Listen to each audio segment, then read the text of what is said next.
Salut, j'espère que vous allez bien. Aujourd'hui on se retrouve pour une vidéo plutôt sympathique. En effet, je sais pas si ça va être sympathique du coup, parce qu'aujourd'hui je vais lire les avis négatifs sur mes livres préférés. Donc je vais aller sur Goodreads, l'application sur laquelle on rentre toutes nos lectures, et je vais regarder les avis 1 étoile de mes livres préférés. Pourquoi se faire du mal? Je ne sais pas, mais aujourd'hui j'avais envie de voir pourquoi les gens ils détestaient les livres que moi j'aimais et qu'est-ce qui leur avait pas plu dans ces livres-là. Parce que quand je lis un livre que j'aime pas, j'ai tendance à aller voir les bons avis sur ces livres pour voir un petit peu qu'est-ce que j'ai raté, je suis passée à côté de quoi et pourquoi d'autres personnes ont aimé ce livre et pas moi.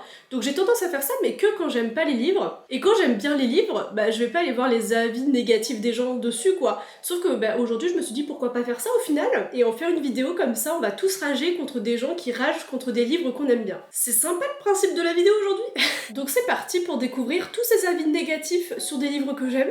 On commence tout de suite avec Les 7 Maris d'Evelyn Hugo de Taylor Jenkins Reid. J'ai l'impression dernièrement, dans chaque vidéo que je poste, je vous parle des 7 Maris d'Evelyn Hugo. Donc les 7 Maris d'Evelyn Hugo, sur Goodreads, il y a 2 815 487 avis. J'ai l'impression que ce livre a bien marché au final. La plupart des personnes qui ont lu les 7 Maris d'Evelyn Hugo ont mis 5 étoiles ou 4 étoiles, et il y a très peu de 2 ou 1 étoile. Et nous, on va aller voir dans les 1 étoile, qu'est-ce qu'ont pensé les gens de ce livre. Voici le premier avis de cette vidéo. Comme vous allez voir pour la vidéo, j'ai pris du coup des avis en anglais que j'ai traduits en français sur Google Traduction. Donc si c'est mal traduit, c'est normal, vous inquiétez pas. Mais on comprend le but du commentaire, tu vois. Je suis désolée les gars, mais l'écriture est tout simplement impardonnablement mauvaise. Mais alors, Taylor Jenkins Reid, je trouve pas qu'elle écrit mal. Je trouve là c'est méchant comme commentaire parce qu'elle écrit pas mal Taylor Jenkins Reid. Je trouve sa plume elle est pas difficile à lire et au contraire c'est agréable à lire, mais c'est pas ultra complexe non plus, donc je comprends ce que tu veux dire mais c'est pas mauvais non plus. On passe au prochain parce que sinon je vais m'énerver. Moi je trouve qu'elle écrit bien Taylor Jenkins Reid. Ensuite il y a quelqu'un qui a mis je ne sais pas quoi penser pour le moment. C'était moi aussi à la fin de ma lecture des 7 Maris d'Evelyn Hugo. On est tous pareils au final, mais pourquoi t'as mis 1 étoile? Respire Maïva. Vraiment moi aussi quand j'ai fini les 7 Maris d'Evelyn Hugo je me suis dit mais qu'est-ce que je viens de lire? C'était le meilleur livre que j'ai lu de ma vie. Du coup j'ai pas mis 1 étoile moi. Je l'ai même pas noté sur Goodreads les 7 Maris d'Evelyn Hugo moi parce que j'avais pas Goodreads à l'époque quand je l'ai lu. Donc faudrait que je relise ce livre pour pouvoir le noter sur Goodreads. Et puis aussi et surtout pour revoir Evelyn Hugo et Seiya St. James. Oh, elles me manquent toutes les deux.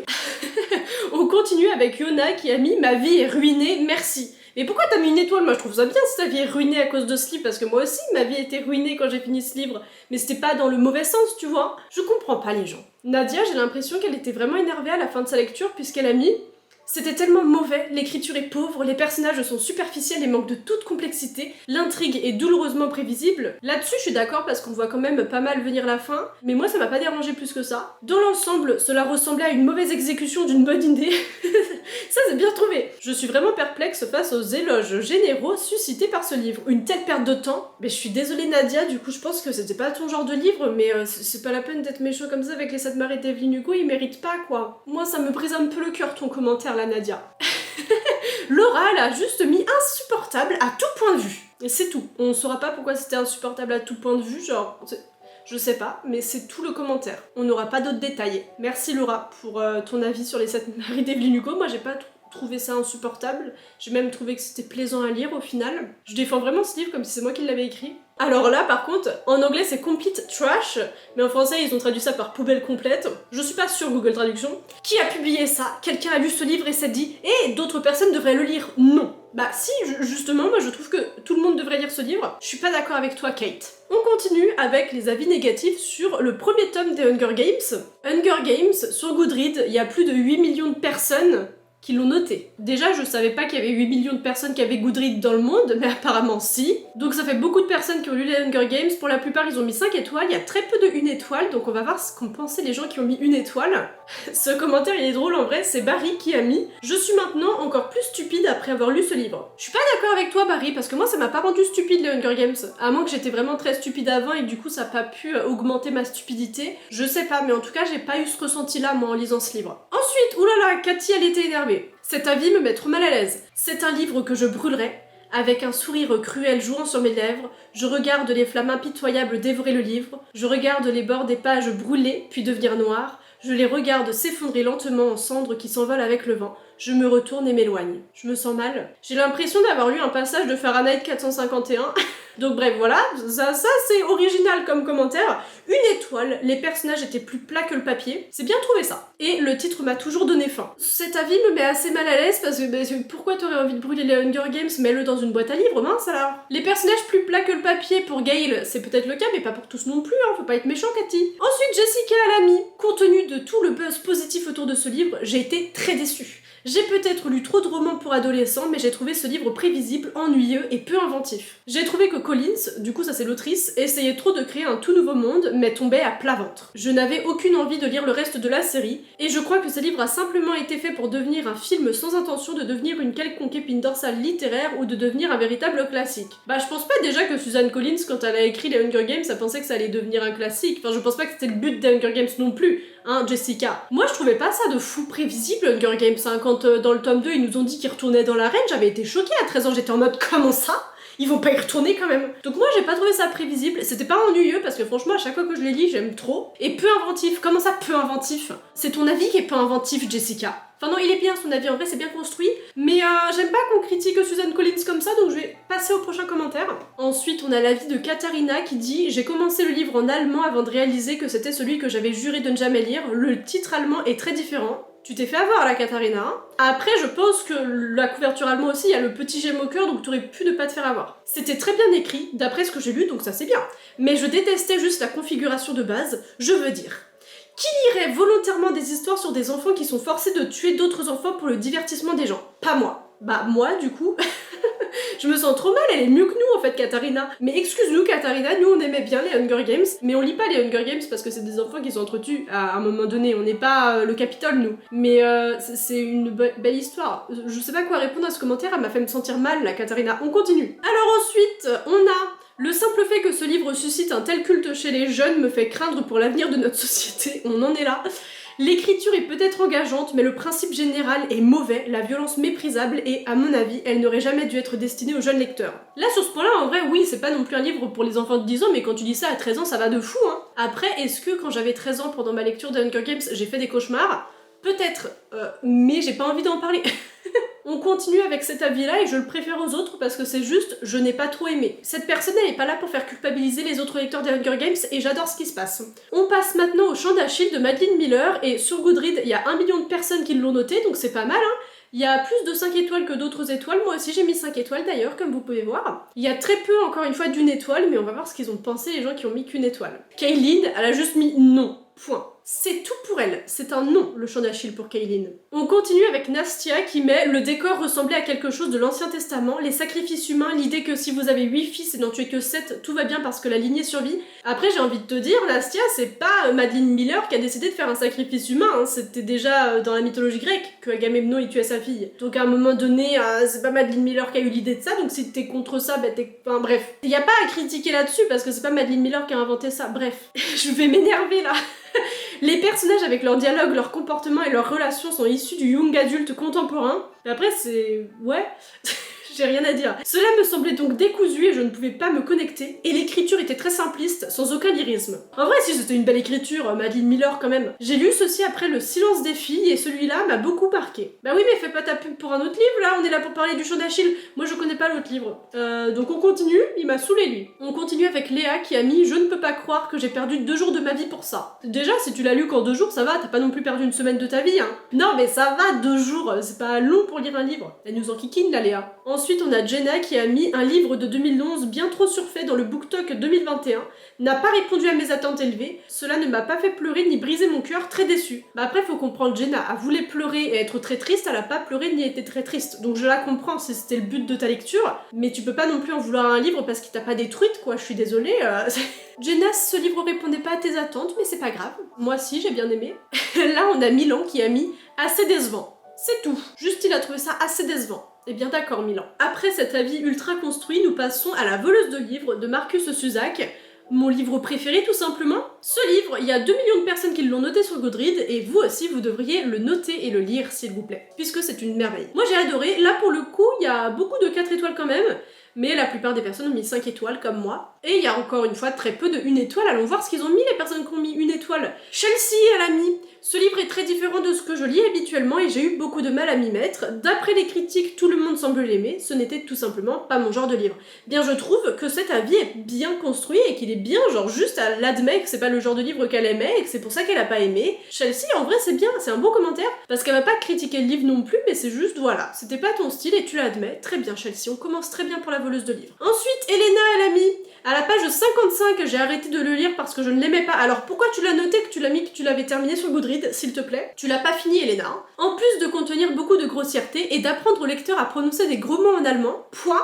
Moi j'ai bien aimé apprendre des gros mots en allemand, mais apparemment on n'est pas tous pareils. Il était mal écrit et le narrateur, qui est censé être la mort, semblait interrompre continuellement l'histoire. Je ne le recommanderais pas. Je comprends pas trop pour la mort parce que moi j'ai trouvé que c'était un super narrateur et que c'était trop original et que justement il nous emmenait dans d'autres directions, il nous éloignait un petit peu de Liesiel, le personnage principal, et j'ai trouvé ça vachement bien. Donc je comprends pas ton commentaire, on passe au suivant. Saksham a mis: la torture est terminée, je suis libre. Faut pas abuser non plus, hein. Ce livre aurait dû faire 120 pages, quel gâchis. Je ne peux pas croire la note qu'il a reçue ici. S'il vous plaît, ne lisez pas ce livre. T'abuses un peu quand même, comment ça c'était une torture, il était super bien ce livre, moi j'ai trouvé. Puis 120 pages, on n'aurait pas eu le temps de tout voir en fait. 120 pages, tu te rends pas compte de ce que c'est en fait. Je cherche un livre qui fait 120 pages. Tu vois, ça c'est 80 pages, donc 120 pages, c'est un petit peu plus gros que ça, mais c'est pas non plus énorme 120 pages. Hein.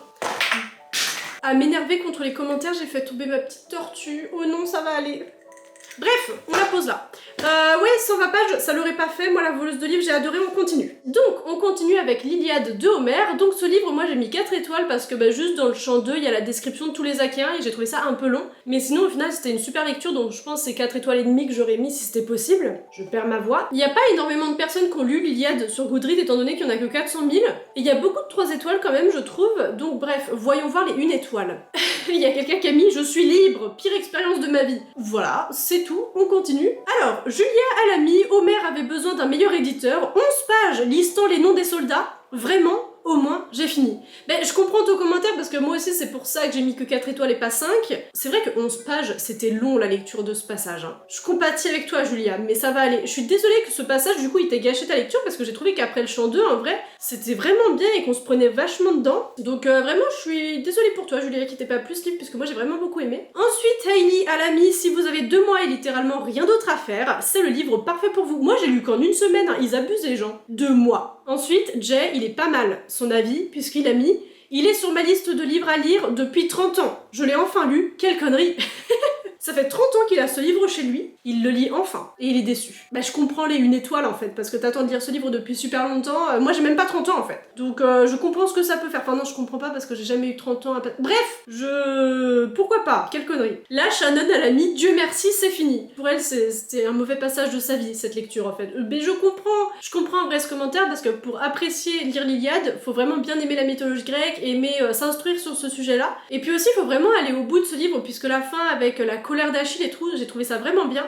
Donc faut vraiment pas se démotiver dès le début du livre avec la description de tous les Achéens et continuer quand même. Puis après c'est une super lecture que j'ai trouvé, donc je comprends après les mauvais avis sur ce livre en vrai. On continue avec Emma de Jane Austen. Ce livre je l'avais adoré, j'ai mis 5 étoiles, mais je pense que j'aurais lu ce livre plus tôt si on m'avait dit que c'était juste des gens qui se visitent les uns les autres, des gens qui sont riches, dont Emma, et qui font les commères entre eux, et puis que t'as Emma qui essaie de mettre les gens avec les gens. Enfin bref, j'ai adoré. C'est le pire résumé d'Emma possible. Du coup, il y a 800 000 personnes qui ont lu Emma, et on va voir les gens qui ont mis 1 étoile, qu'est-ce qu'ils en ont pensé. Emma est une fille immature et gâtée qui a besoin de se trouver une vie. Je suis d'accord avec toi en vrai. Mais oui, j'ai rien à dire en fait, parce que c'est la vérité. Mais après, elle grandit dans le livre. Oh, et puis cette phrase à la fin: si je t'aimais moins, peut-être que je pourrais en parler plus. Et ça m'a mis... Waouh, ça m'a fait aimer tout le livre. Bref, Mallory, elle a mis: en gros, c'est juste une bande de personnes manipulatrices qui se rendent dans les maisons des uns et des autres. Ouais, c'est aussi la description que je fais d'Emma, moi. Parce que c'est exactement ça. Mais moi, au contraire, j'ai adoré ça. Tu vois, on n'est pas pareil, Mallory. Ensuite... oh mon dieu, c'était tellement mauvais. Oh, faut pas abuser non plus, Jane Austen, elle écrit trop bien. Ils abusent les gens. On continue avec Percy Jackson, le voleur de foudre. Moi, j'ai mis que 4 étoiles. Enfin, que 4, c'est pas mal 4 étoiles. Hein. J'ai bien aimé ce livre, même si c'est pas une de mes meilleures lectures de ma vie. J'ai bien aimé, en vrai, Percy Jackson. Et il y a 2 millions de personnes qui ont lu ce livre sur Goodreads. C'est pas mal. Il y a beaucoup de 5 étoiles pour ce livre, quand même. Mais pourquoi des personnes auraient pu détester Percy Jackson? Voyons voir. Ben là, je comprends pas, Sophia, là, pourquoi? Elle a mis la meilleure série de livres de toute l'éternité, chaque personne de la planète devrait les lire. Mais alors pourquoi t'as mis une étoile, Sophia? Qu'est-ce qui s'est passé? Tu t'es trompée quand t'as noté le livre? Qu'est-ce qui s'est passé? C'est 5 étoiles qu'il fallait mettre, hein. Ou à moins que ce soit de l'ironie, mais je pense pas en vrai. On continue avec Clint, qui a mis le livre pour jeunes adultes le plus surestimé et mal écrit que j'ai jamais rencontré. T'es dur, Clint, hein. Après Clint, évidemment que si t'as 40 ans, c'était pas un livre pour toi, hein. Ensuite, on a Gary qui a mis Monsieur Jordan, donc l'auteur du livre, devrait payer des redevances à J.K. Rowling. Elle est pas mal celle-là, parce qu'il a trouvé du coup qu'il y avait beaucoup de choses qui ressemblaient à Harry Potter, je suppose. Mal écrit, avec des personnages creux et superficiels, l'histoire est une pure copie de la saga Harry Potter, pas non plus pure copie, Gary. Une perte de temps. Bah pareil, Gary, si t'as 50 ans, c'était pas pour toi, hein. J'ai arrêté la série au milieu du tome 2 lorsqu'il est devenu évident que l'auteur ne trouverait jamais sa propre imagination. C'est dur, hein. J'ai aussi trouvé évidemment qu'il y a des choses qui ressemblaient à Harry Potter, mais c'est pas non plus de la pure copie d'Harry Potter, faut pas abuser, Gary. Ensuite, Marie, elle a mis « J'ai été tellement déçue par ce livre, je m'attendais à une lecture rapide, facile et amusante, mais j'ai plutôt trouvé le livre le plus mal écrit que j'ai lu depuis très longtemps. C'est une version fade d'Harry Potter. » Mais ils sont chiants là les gens, c'est pas non plus une version fade d'Harry Potter, faut pas abuser. Et puis j'ai vu le film, dans un avion, et c'était aussi nul que le livre. Marie, elle l'a noté en 2010, bah forcément le film il était nul, enfin à l'époque les films ils étaient pas fous les Percy Jackson, donc je comprends. Mais fallait pas regarder le film aussi, Marie, c'est toi qui t'es fait du mal là. Je savais pas que Goodreads ça existait en 2010, j'avais 9 ans, waouh. C'est pour ça que cette application elle est moche en fait. C'est qu'elle est trop vieille. Voilà, maintenant que j'ai critiqué Goodreads, on passe au prochain livre. Et en parlant d'Harry Potter, que Percy Jackson y copie Harry Potter, on va passer à Harry Potter justement de J.K. Rowling. Il y a 9 millions de personnes qui ont lu Harry Potter, presque 10 millions sur Goodreads. Il y a beaucoup de 5 étoiles, et on va voir ce que les 1 étoile en ont pensé. Il y a Voldemort qui a commenté. Vous vous rendez compte, Voldemort, il a mis « C'est une honte pour tous les sangs purs. Ma tête avait l'air assez fringante sur celle de cet étrange professeur. Si seulement j'avais pu prolonger mon séjour, Harry Potter. Ce n'est pas encore fini. » Moi, je trouve ça assez cool parce que je savais pas avant de faire cette vidéo que Voldemort, il avait Goodreads. Donc, je vais m'abonner à son compte Goodreads pour voir un petit peu ses lectures du moment. Et Voldemort, c'est intéressant. Je savais pas qu'il aimait la lecture, tu vois. Donc on en apprend tous les jours au final. On continue avec Mandy Mandin qui a mis « Alors, c'est le livre que tout le monde aime ?» Si c'est pour commenter ça, ça sert à rien de lire Harry Potter, hein. Ensuite, Ethan, il a mis « Un petit orphelin est harcelé par sa tante. Son oncle, son professeur et un enfant blond et maigre parce que ses parents sont morts. » Ben, il est pas harcelé parce que ses parents sont morts.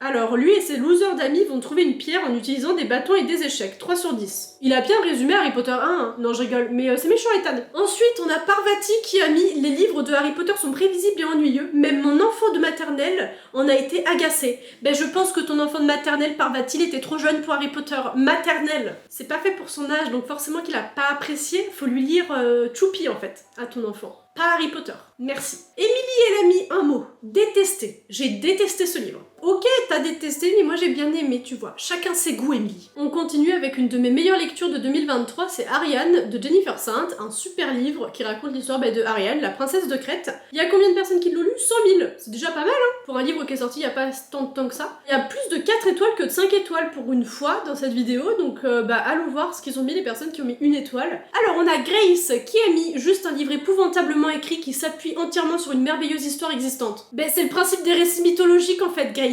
À un moment donné. Comparer cela à Circe ou au Chant d'Achille de Madeline Miller est impardonnable. Je vois pas pourquoi on voudrait comparer les livres de Jennifer Saint avec les livres de Madeline Miller. Enfin bref, ah m'a saoulé Grace, là on continue. On a « Je suis toujours impressionnée lorsqu'un auteur parvient à rendre un mythe grec ennuyeux. » Je suis pas du tout de ton avis, j'ai trouvé au contraire que c'était assez passionnant, très divertissant. Moi j'ai lu Ariane pendant mon voyage en Crète et c'était trop bien de lire ce livre avec les décors dans lesquels Ariane a grandi. Donc je suis pas d'accord. On continue avec cet avis qui dit « Ce doit être l'un des personnages principaux les plus passifs d'une histoire, elle reste là et attend que les événements se déroulent autour d'elle. » En même temps j'ai envie de te dire, quand Thésée l'a abandonnée sur une île toute seule, bah qu'est-ce que tu voulais qu'elle fasse? Elle pouvait pas nager dans la mer pour retourner chez elle. Enfin bref, forcément qu'elle faisait pas grand chose, elle a été abandonnée. Et puis quand t'étais une femme dans la mythologie grecque, que ton père c'était Minos et que ton demi-frère c'était Astérion le Minotaure, je pense que t'avais pas grande possibilité de faire énormément de choses héroïques ou je sais, enfin bref. Ah il m'a saoulé lui aussi. Ensuite on a Ce n'est pas bien, je vais rester avec Madeline Miller. Eh ben reste avec Madeline Miller et évite de t'ouvrir à d'autres livres ultra bien en fait. Mais je comprends pas pourquoi les gens ils veulent toujours comparer les auteurs entre eux. Enfin Madeline Miller écrit bien, Jennifer Saint aussi. Donc forcément si t'as lu que Madeline Miller, ben ça va te changer de lire des livres de Jennifer Saint, qui sont peut-être un petit peu plus remplis de poésie effectivement. et qui sont quand même plus féministes que comme le chant d'Achille, tu vois, parce que le chant d'Achille c'est Patrocle le personnage principal. J'ai rien à ajouter, mais arrêtez de comparer les auteurs entre eux, ça me saoule. Je m'énerve vraiment premier degré là. Ça va aller Maëva. Ensuite, l'idée était là, mais rien d'autre. Ça c'est méchant. Je trouve ça fou là à quel point les avis sur Ariane ils m'ont trop touché pour ce que c'était. Mais en même temps c'est un livre que j'ai tellement aimé que j'aime pas trop voir des gens le critiquer comme ça. Puis j'aime beaucoup l'autrice Jennifer Sand, donc forcément que ça m'énerve quoi. Puis j'aime tellement pas les gens qui comparent les auteurs entre eux. Parce que ils ont rien demandé eux. On continue tout de suite avec un livre que j'ai lu cet été et que j'avais bien aimé, c'est une romance lesbienne, c'est Les filles aiment les filles, donc Girls Like Girls de Hailey Kiyoko. J'avais mis 4 étoiles, pas non plus 5 étoiles, parce que c'était bien mais faut pas abuser non plus. Donc là ce livre, il y a 8000 personnes qui l'ont lu, que 8000 personnes. Et il y a beaucoup de 4 étoiles, et beaucoup de 3 étoiles aussi. Et moins de 5 étoiles du coup. Merci Maëva, tu sais regarder un petit graphique. Il y a peu de 1 étoile. C'est bien ça. Le premier avis, c'est Alaska qui a mis « Je vais juste faire comme si je n'avais pas lu ce livre et aller pleurer sur le clip de Girls Like Girls en paix. » Oui, parce que ce livre, en fait, il a été inspiré par le clip de Hailey Kiyoko, qui est aussi l'autrice du livre, Girls Like Girls. Du coup, voilà pourquoi la personne a dit qu'elle va aller pleurer sur le clip. Moi, en vrai, j'ai bien aimé le livre. Hein. Aller pleurer sur le clip, faut pas abuser non plus. Mia, elle a été dure, là. Les auteurs de fanfiction Wattpad de 12 ans peuvent écrire mieux que ça. Effectivement, c'était pas le livre le mieux écrit que j'ai lu de ma vie, mais il était pas non plus mal écrit, je trouve. Ensuite, on a Gabriella qui a mis « Le clip a changé des vies. Le livre mériterait d'être jeté à la poubelle. C'est mon empire romain. » C'est vrai que le clip, il a changé des vies. Hein. Quand je le regardais à 15 ans, j'étais genre « Waouh, c'est magnifique. » Et le livre, il mérite pas du tout d'être jeté à la poubelle. J'aime bien le « C'est mon empire romain. » C'est vraiment juste méchant là, parce que le livre il était bien. Ensuite on a Daniel qui a mis « Je suis tellement triste parce que j'aime Hailey Kiyoko, mais le seul élément rédempteur de ce livre est que les noms des rues portent le nom de ses chansons. » Est-ce que j'avais remarqué ce détail? Absolument pas. Après moi je suis pas non plus une fan de Hailey Kiyoko, j'aimais juste la musique Girls Like Girls à l'époque quand j'avais 15 ans. Mais voilà, j'avais pas du tout remarqué ce détail. Voilà, donc j'ai un peu la honte là. On continue. On continue donc avec le dernier livre de cette vidéo, c'est Le garçon, la taupe, le renard et le cheval. Un super livre pour enfants que j'ai lu l'année dernière et que j'ai juste adoré, mais je l'aime de tout mon cœur ce livre. Donc j'ai mis 5 étoiles évidemment, et il y a 180 000 personnes qui ont lu ce livre sur Goodreads et qui l'ont noté. Il y a très peu de 1 étoile, beaucoup de 5 étoiles, c'est pour dire à quel point il était génial. Et donc qu'est-ce que les gens qui ont mis 1 étoile ont mis? Le premier avis, c'est tout simplement: il y a des dessins et quelques citations de motivation avec une mauvaise écriture, c'est tout. En fait, fallait pas que t'achètes ce livre s'il était pas pour toi, parce que t'aurais vu dans la librairie en fait ce que c'était et que c'était juste des dessins et des citations, à un moment donné. Fallait le feuilleter dans la librairie. Ensuite, on a Romana qui a mis « À part ces belles illustrations, ce n'était qu'un gaspillage d'arbres ». En vrai, je trouve c'est vachement bien trouvé, ce n'est qu'un gaspillage d'arbres. Parce que le papier est fait avec des arbres. Voilà, je vous explique un petit peu le principe des livres. Non, c'est bien trouvé, là j'ai rien à redire à part que c'est pas un gaspillage d'arbres. Moi j'ai trouvé qu'il était magnifique ce livre. En fait, ce livre, moi j'ai une théorie, faut pas le lire si tout va bien dans ta vie. Faut le lire si t'es un petit peu triste, si t'as envie de te réchauffer un petit peu le cœur. Donc ouais, c'est ça, je pense qu'il faut le lire quand t'en as besoin. Voilà ma théorie. On continue avec Savannah qui a mis aucune direction. Juste un tas de bonnes pensées aléatoires, de belles images et une lecture de 15 minutes. Bah en vrai il est pas non plus mauvais ce commentaire, enfin je veux dire de belles images et une lecture de 15 minutes. Après si t'as pas aimé le fait que ça a duré que 15 minutes comme lecture, après il coûtait cher le livre en même temps pour lire en 15 minutes, mais je veux dire t'aurais pu le lire dans la librairie. Moi ça m'est arrivé, attendez, quand j'étais à Amsterdam, il y avait un livre comme Le garçon, la taupe, le renard et le cheval, qui avait beaucoup d'illustrations, très peu d'écrits, et j'ai commencé à le lire dans la librairie Waterstone à Amsterdam pour voir si ça allait me plaire. Et puis je l'ai terminé dans la librairie, je me suis sentie mal du coup d'avoir lu un livre sans l'avoir acheté. Mais il était magnifique, ça parlait d'un arbre et tout, c'était trop bien. Mais du coup voilà, t'aurais pu faire comme moi Savannah et le lire dans la librairie. On continue et on termine avec le dernier avis négatif de cette vidéo qui est: les câlins ne sont pas mieux qu'un gâteau. Parce que dans le livre, la taupe a dit qu'elle adore les gâteaux, et puis je crois que c'est le petit garçon qui lui dit tu sais ce qui est mieux que les gâteaux? Puis c'est les câlins. En vrai, je sais pas ce qui est mieux, les câlins ou les gâteaux. Je sais pas si je suis d'accord avec le livre là-dessus, parce que les gâteaux quand même. Attends, un petit fondant au chocolat ou un câlin? Tout de suite, on hésite. Non, les câlins en vrai c'est mieux. Je comprends le raisonnement de cet avis, mais je pense que du coup, t'aurais besoin d'un câlin dans ta vie pour te rendre compte que effectivement, un câlin ou un 4 quarts au chocolat, un câlin au final. En vrai, un 4 quarts au chocolat. Bref, par contre là ça me tue un peu que cette personne elle ait juste mis 1 étoile parce qu'elle était pas d'accord avec cette phrase là dans le livre. Oh bah non, les câlins c'est pas mieux que les gâteaux. Il s'est mis, je vais lui mettre qu'une étoile. Ça c'est vraiment la vengeance nulle pour une seule phrase du livre. Ça me fait rire quand même. Bref, c'était le dernier avis négatif de la vidéo. Et en vrai, là, je me rends compte, j'ai adoré tourner cette vidéo, c'était vraiment bien. Enfin, je me suis un petit peu énervée par-ci par-là, mais j'ai trop aimé tourner cette vidéo, c'était trop bien. Je sais pas si ça vous aura plu à regarder, mais moi là j'ai juste adoré. J'ai tourné pendant 1 heure, c'était génial comme moment, passé avec moi-même. C'est bizarre de tourner des vidéos toute seule en fait, parce que je suis toute seule et je me tape des barres, et je suis heureuse en fait. Et lire tous ces avis négatifs, ça m'a fait me rendre compte à quel point moi je suis pas d'accord avec ces personnes, et que au contraire j'ai adoré lire ces livres et que j'en ai des trop bons souvenirs. C'était bien de voir ce qui a pu ne pas plaire à certaines personnes dans mes livres préférés, et ça m'a rappelé à quel point j'aimais ces livres. Donc c'était vraiment trop cool à lire tous ces petits avis négatifs au final. Vraiment la conclusion de cette vidéo, je pense que c'est qu'il faut apporter du négatif dans notre vie pour nous sentir mieux. Je suis pas sûre que ce soit ça le beau raisonnement, Maëva, mais voilà, en tout cas, c'était des avis négatifs, je me suis énervée un petit peu, mais c'était trop bien à lire, et j'ai vraiment beaucoup aimé tourner cette vidéo, c'était trop cool, franchement j'ai adoré. Moi j'espère que cette vidéo vous aura plu. Bref, voilà, je vous dis à la semaine prochaine pour une autre vidéo, et je crois, moi, que cette vidéo, elle est terminée là, mais c'était franchement fun. Et puis, les gâteaux, c'est mieux que les câlins. Non, les câlins sont mieux que les gâteaux, bref, j'ai oublié. À la semaine prochaine, bisous.